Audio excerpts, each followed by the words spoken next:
Welcome you to the colony, the Facebook colony, of course. Allow me to introduce 3 accomplices of this ongoing literary experiment on Facebook. Anna-Maria Wegekreuz is German, but she assimilated many customs of her adoptive country, France, and she uses the French version of Facebook. Marga Bamberger, her godmother, died 20 years ago in a small village in Bavaria. During the World War II, this village fiercely resisted its liberation by the US Army. The mayor wholeheartedly believed in the final victory of the Nazi regime. Of course, Marga chose the German version of Facebook. Alexandra Saemmer, a well-known international researcher, uses the English version of Facebook to be international. All 3 profiles are fictional characters who play out on Facebook. Day by day, they react to scandals, strikes, celebrations and good news, whether they be personal or collective. Each character has established a network of relationships with other profiles. The 3 women participate in a program called News of the Colony, which every week reports the power struggles and ordinary betrayals of a handful of public servants enlisted in a totalitarian regime. The regime is governed by an ultimate authority called the ear.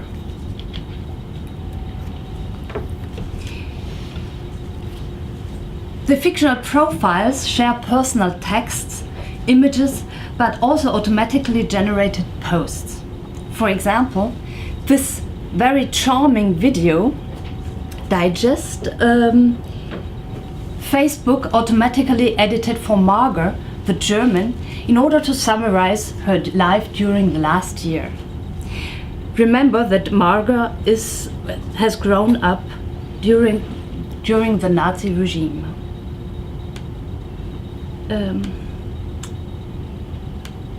How can I? Yeah, it works. Sorry. Yeah.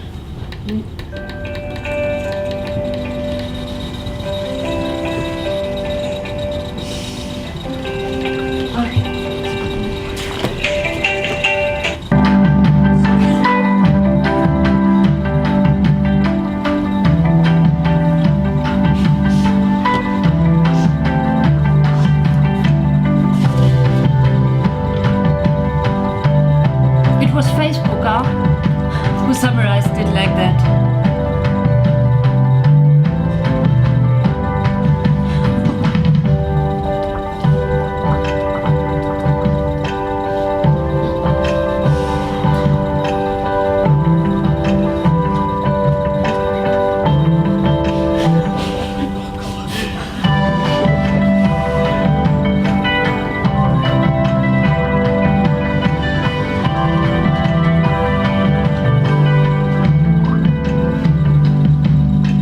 Thank you for being here. We understand that. Another form of automatically generated text are micro-narratives that Anna-Maria combines from prefabricated elements suggested by Facebook. She chooses an event. For example, she can choose to look for the meaning of her life. She chooses a place, for example, Notre Dame Cathedral, which is quite appropriate for searching for the meaning of life. And she can choose a friend, for example, her very good friend Ivan Arcelov. And then Facebook handles automatically the narrativization of all these elements. So Anna-Maria Wegekreuz is looking for the meaning of life with Ivan Arcelov at Notre Dame Cathedral. This automatic story generator is one of the most recent achievements of the company. Automatic text generation, a well-known field of digital literature, is traditionally based on grammatical formalizations, which are combined with fixed sets of words. The Facebook generator, and this is a fundamental change, does not only use formalizations, but also relies on the users who day by day feed the database. As soon as the user signs up on Facebook, he or she fills out forms and chooses elements from scrolling menus. This very bureaucratic setting enables Facebook to profile the individual user and to put him or her in touch with a community who shares the same preferences. The statistics are also transferred to business partners, of course, cultural industries, the media, and other customers who pay for Facebook to integrate commercial suggestions adapted to individual and cultural preferences. However, the user's profiling has only a commercial value if the profile tells the truth. The writing process is framed through organized links that refer to the real world. The identification aspect of a profile does not admit the possibility of living in an imaginary city, for example. In these categories, you cannot select an imaginary city, or you cannot work in a university that does not exist. For Bill Gates, the digital revolution is all about facilitation, creating tools to make things easy. In the field of literature, Facebook provides its author with a powerful writing tool, which helps them achieve some of the wildest literary fantasies. For example, creating characters who gradually emancipate themselves from their authors, thanks to interaction with other profiles. Creating characters who escape the fixed frame of traditional narrative by reacting to daily news. And creating characters who even learn to write alone. The price to pay for these performances is, however, the subjection to prefabricated identity markers. The Facebook matrix, composed of frames, menus, and predetermined elements of speech, acts as an instrument of coercion on expression practices. Yves Jeanneret and Emmanuel Souchier call architext the standardized models that guide expression through digital tools.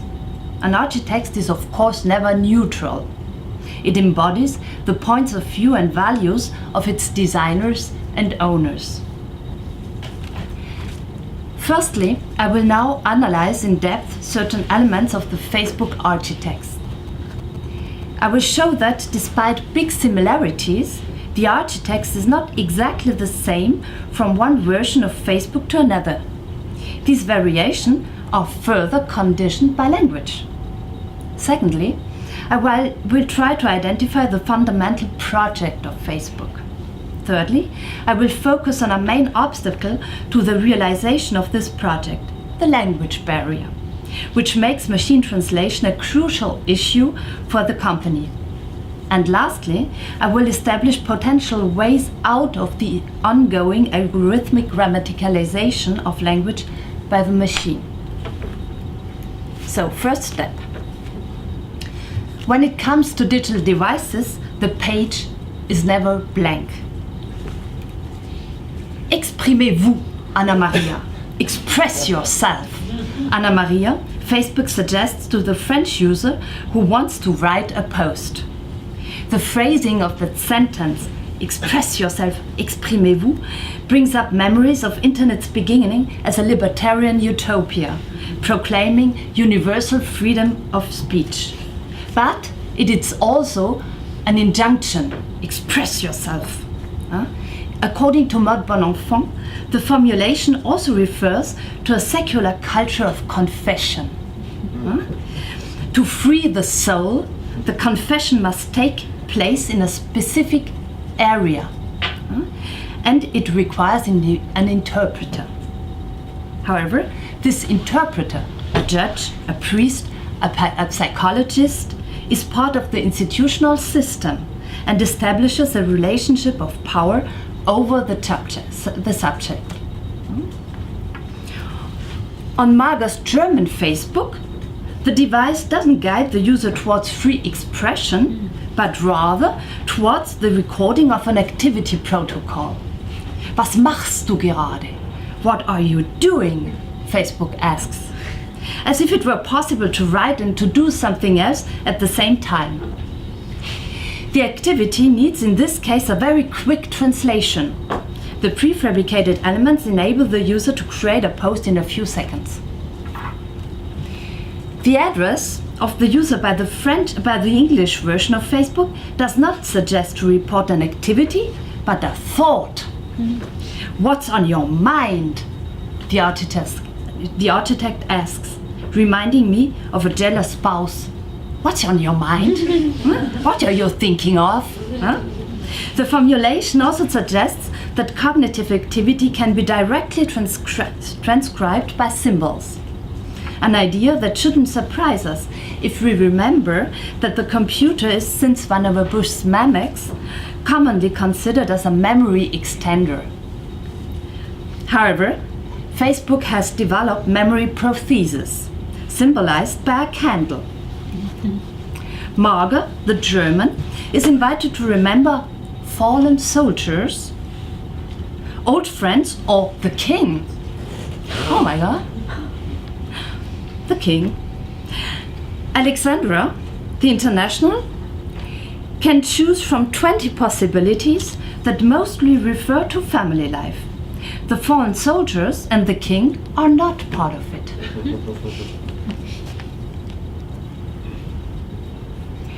In order to give a conform form to emotions, the user can select them from a list of emojis. These emojis are not hierarchized in the same way in French, English and German. The first emotion with a negative connotation, traurig, sad, ranks at number 22 in the German Facebook, while the emoji sad, triste, takes the 7th place in the French version. Surprising, huh? The English user may feel blessed, whereas the French user does not have this option. Well, many prefabricated elements on Facebook reflect but also direct the user's preferences in a way that is closely linked to his or her personal and national culture. Marga the German can share with her compatriots her probable preference for Italian, Greek or Turkish food. Alexandra, the international, eats with her beloved family, or she eats Oreo cookies. You see that personal suggestions and proposals calculated according to the user's culture form a dense tissue of elements which the user can combine in order to generate a storytelling of their life. Facebook's business partners, of course, play an important role in this architect. Negative thoughts are very difficult to sell. Facebook's emblem, you know that, is thumbs up. Nevertheless, it would be misleading to reduce the project of Mark Zuckerberg, Facebook's founder, to purely commercial issues. The initial version of the famous like button was entitled Become a Fan. A fan is, on one hand, closely linked to the market of cultural and creative industries. On the other, a fan is part of a community that allows to escape from loneliness.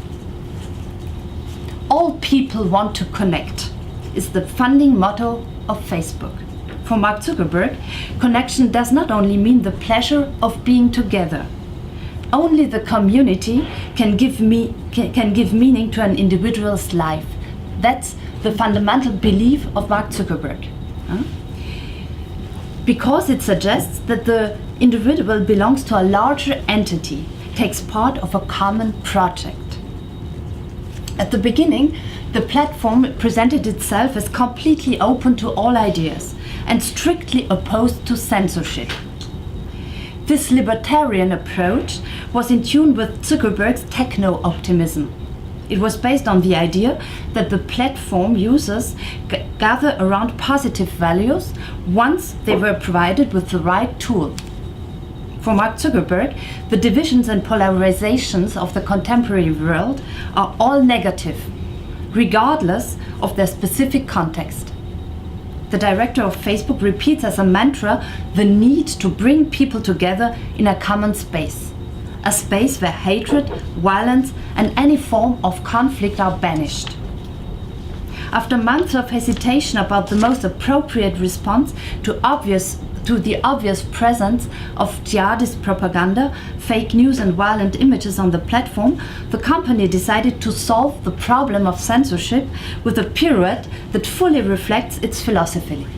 It delegates the censorship to the user community. It's no longer not only the employees of the company who decide what is true or wrong, acceptable or condemnable. It's the community who gives the verdict. The idea behind this is that troublemakers will not be able to fight the consensus of the crowd. Mark Zuckerberg often emphasizes the philanthropic motivations of Facebook. One tab of the architects invites indeed to donate to a charity. Obviously, the assembling of fan communities also serves the commercial issues of the commercial interests of Facebook. But the architect of the platform covers or sugarcoats these issues. The enslavement of users towards the framing of their creative practices is justified by the idea that they are part of a bigger cause that will erase division and give our lives meaning by expressing things properly. However, succeeding in the big cause is slowed down by the fact that people do not get along and do not understand each other beyond the barriers of language. That's why translation has become one of the company's top priorities. The issue to make users communicate with each other without speaking the same language is a big new issue of the company. A quick mantra reminder of Facebook: the mission of Facebook is to connect people. Only the community can give our lives meaning. It will therefore be necessary to intervene on the social construction of life's meaning. In 2011, Facebook implemented an automatic translation tool that has constantly evolved since. We already talked a little bit about it this morning.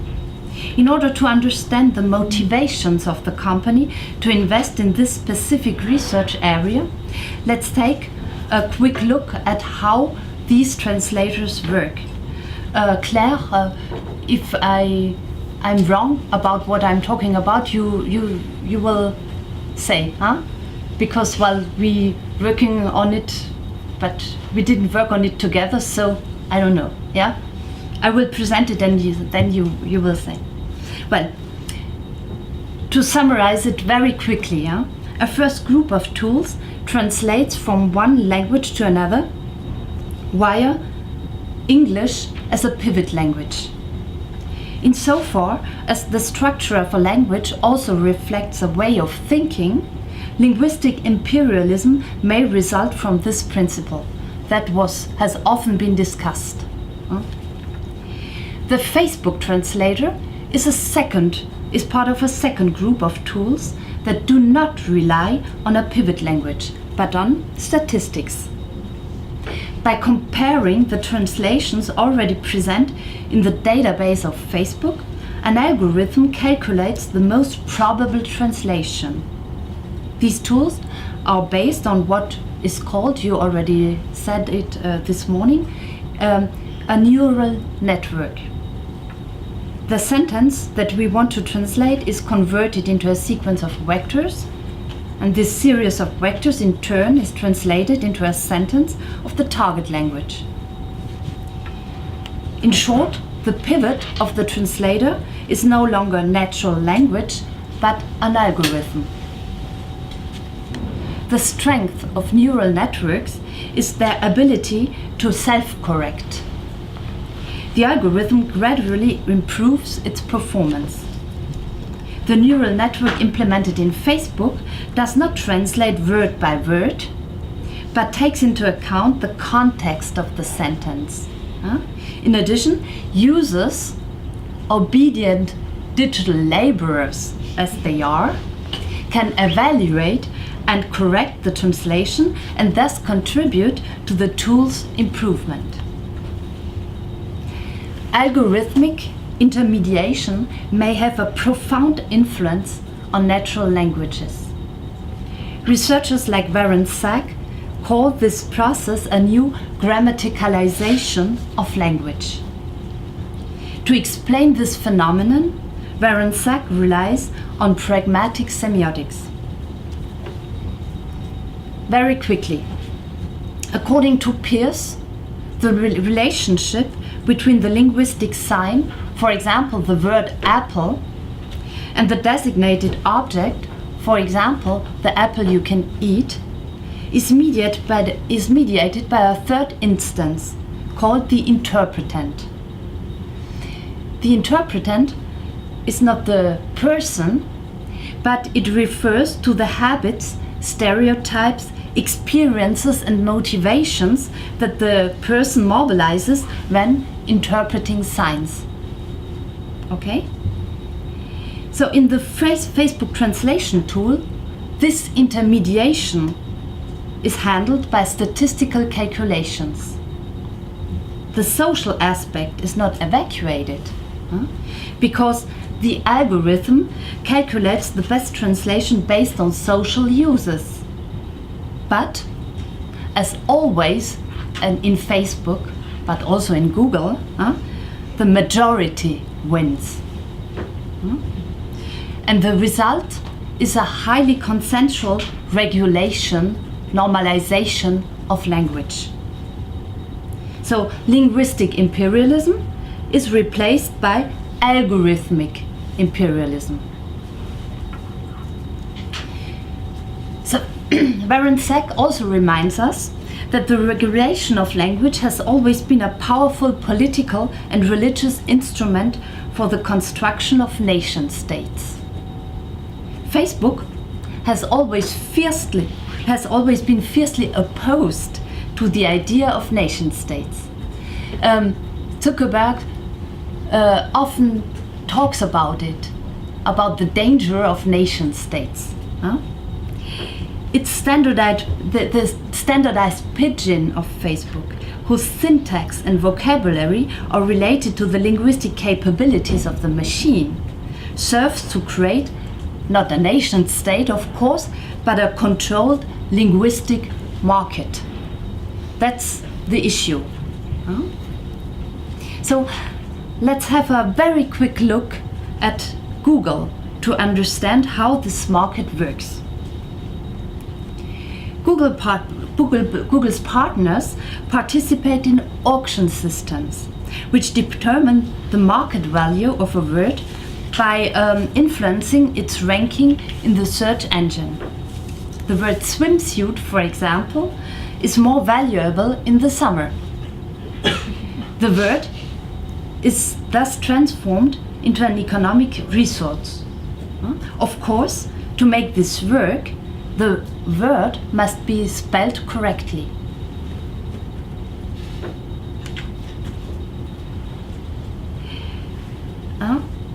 By increasingly supporting the users in their requests, Google tries to make them adopt an exploitable language.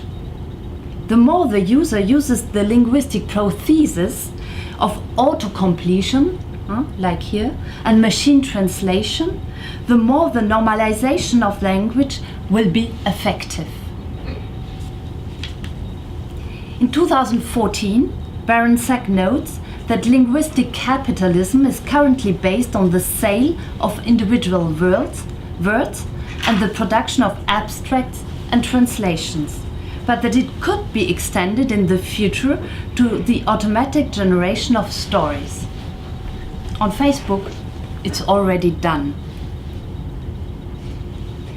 By selecting among prefabricated elements, the user can generate stories that the machine will understand. And translation in this case, of course, functions perfectly. Contrary-wise, the translator is a little bit dysfunctional when confronted with ambiguities. When Marga writes, "Je te suis corps et âme," this sentence can, in French, both mean "I am your body and soul" and "I follow you with my body and soul." The translation tool offers only the first option and resists learning the second one. I really tried very hardly, but as an individual, I have no chance to fight the crowd. So it still didn't accept it. Yeah? Well, I will now return very quickly to my starting point, the colony. The colony is based on an algorithmic bureaucracy that regulates all areas of life: administrations, hospitals and universities. Anna-Maria Wegekreuz, Ivan Arselov, Brice Caron, Pavel Karandash, Nicolas Vermelin are public servants of the regime. Whereas they lose their time and energy in vain power struggles, the ear, ultimate surveillance structure, rules over them. Consequently, all public servants dream of escaping the colony. Well, many works of net art are dystopian prophecies. A first step towards resistance is indeed to describe the mechanisms by which the digital subject accepts being dominated. That's why it's so important, I think, to make fictional profiles survive on Facebook, despite Facebook's censorship. I did not know how violent and intrusive an account delete by Facebook might be before experimenting it with one of my fictional profiles. A second step might be to organize the resistance of language through language. Ambiguity is the declared enemy of linguistic capitalism. It must then be cultivated. Interpersonal communication can escape the algorithmic exploitation by using ambiguity and irony. Some members of the colony, like Brice Caron, don't respect conventional spelling. The machine indeed hates what's incorrect. Brice Caron and Anna-Maria Wegekreuz also practice the glitch. Graphic impurities in the typography make the Facebook translator instantly dysfunction.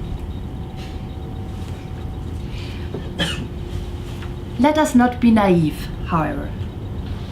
Liberalism loves creatives. The Facebook architext can already be displayed in mirror writing. You notice? It's the upside down option. Oh my God. Mirror writing was one of the traditional tools of resistance in net art. So allow me to state a hint. Some members of the colony may already be cooperating with the ear. Thank you.